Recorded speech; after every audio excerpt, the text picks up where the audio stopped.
king kills a shaver every week because he had a horn on his head. He didn't want anyone to know about it, so he sent men to catch the shaver every week because none of them came back. Everyone was afraid. Today the king's soldiers came to the village again. The boy had the misfortune to be chosen. Before he left, his mother packed him 3 pancakes. It's been a long time. The boy was taken to the king's tent. The soldiers left one by one. The king handed the boy a knife. He took off his hat and let out its long horns. The boy was startled, but after all, he was the king. He had a job to do. The boy was young, but he was more skilled than the man on the roadside. After a while, he shaved the king's round head. The king took the knife and looked at it. He was very pleased with the boy's work. Then he offered the boy a chest of jewelry. The boy opened the chest, but it was empty. The king took advantage of the situation and pushed him into the chest. It turned out that underneath the chest was a cave with no bottom. The cave looked dangerous. In fact, it could kill the boy at any moment. Inside, the underground river was surging. The king was not satisfied until he watched the boy being swept into the cave and closed the chest. Fortunately, the boy was still alive, but from the mountain of heads piled up on the side, he could already guess that he had little chance of survival. The boy had just put on his hat, and the next moment there seemed to be something under his head. The boy backed away in fear. It turned out to be a giant python. The boy took out the flute his mother had given him and played it. This beautiful melody. The python couldn't help but twist and turn. The python turned into a pet. This pet seems to love to eat people. The boy took out the pancakes his mother had packed. The python ate the pancake. The python couldn't bear to eat the man again, so it sent the man out of the cave. With the help of the python, the man quickly escaped outside the cave. The python thought the boy would give him another pancake, but the boy just waved and left, and that made the python ponder. As the boy walked on, suddenly there was a noise in the bushes. The boy was terrified. The next moment,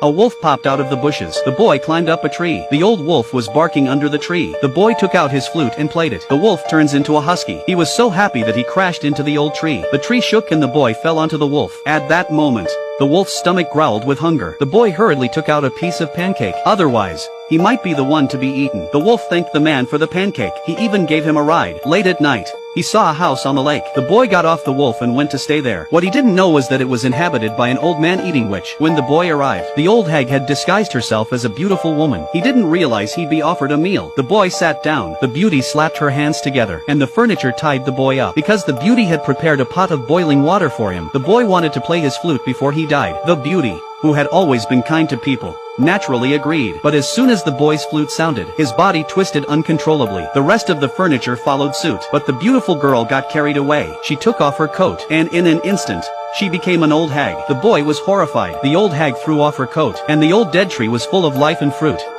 The boy tried to slip away, but the old witch wouldn't let him go so easily. The boy pulled out his last pancake. The old witch ate the pancake. She didn't want to hurt the boy anymore. She took her coat off the fruit tree and gave it to the boy. It was a great coat. When the man put it on, he became a little boy, and before he knew it, the old witch pulled the boy back to his old self. The witch turned it inside out and gave it to the boy. The boy became an old boy. This is a great treasure. The boy was going to do great things with it. A week later he came to the king's castle wearing it backwards. He said he had come to shave the king's head. 2 soldiers took him to the king's room. The king couldn't tell that this was the same boy who had shaved his head last week. The maneuver was the same as before, and his movements were the same. The king was satisfied with his bare head. He said he'd give him a box of jewelry. The old man opened it and said, "I can't spend all the jewelry you've given me." The king was shocked and rushed up to push the old man away to see for himself. The old man pushed behind him. The king wanted to drag the old man in with him. The old man had an idea. Take off his coat and he'll be young and have no mustache. Sure enough, the king missed his chance. He fell into a cave of his own design, cursing and swearing. Soldiers rushed in at the sound of his voice, but the house was empty. When the soldiers came to check, the boy slipped away. The boy becomes a little boy and walks out of the castle. The soldiers at the gate were completely unaware of it. Only after he had gone did the boy change back to his original form. From then on,